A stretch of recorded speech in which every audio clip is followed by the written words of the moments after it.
Okey.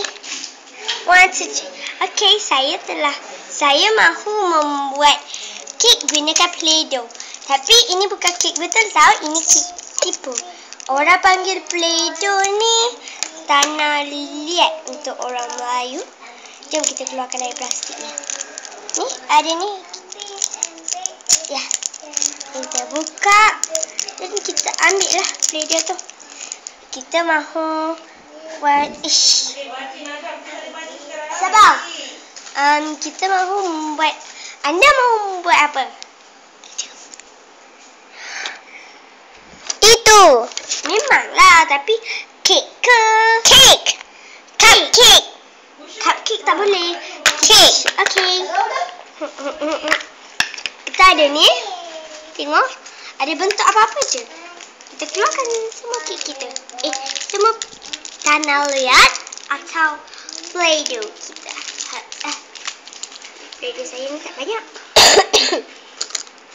Kita letak di sini. Kita tekan macam ni. Oh yes. Kuat Okey, kita dah dapat. Tapi kalau anda mahu yang secantik yang boleh, anda buat begini. Tapi kena ambil masa lah. Sabar ya. Okey, sekarang dulu. Ni. Kan ada tepi-tepi dia. Kita keluarkan lah. Sebab nanti camat. Kita tarik. Tak boleh ni tarik. Kita suruh ibu bapa kita tarik. Dan dia jadi begini. Dan kita boleh cantikkan kek kita ni. Kek bunga kita. Sana sikit.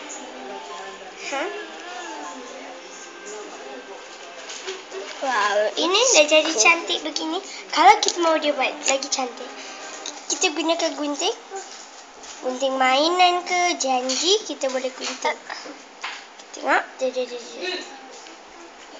begini. Dia jadi sangat cantik. Kita boleh lukiskan corak atas dia. Kita bukan lukis saja, cat pun boleh. Kalau anda mahu, tengok ya. Tengok, kita boleh lekatkan tanah liat lain ke atas tanah liat itu. Dan dalam 1 minit kami akan siap. Sabar ya. Dan dalam beberapa minit dia sudah jadi begini. Dan cantik kan? Sini. Ya, alamak. Okey, bye. Bagi tunggu.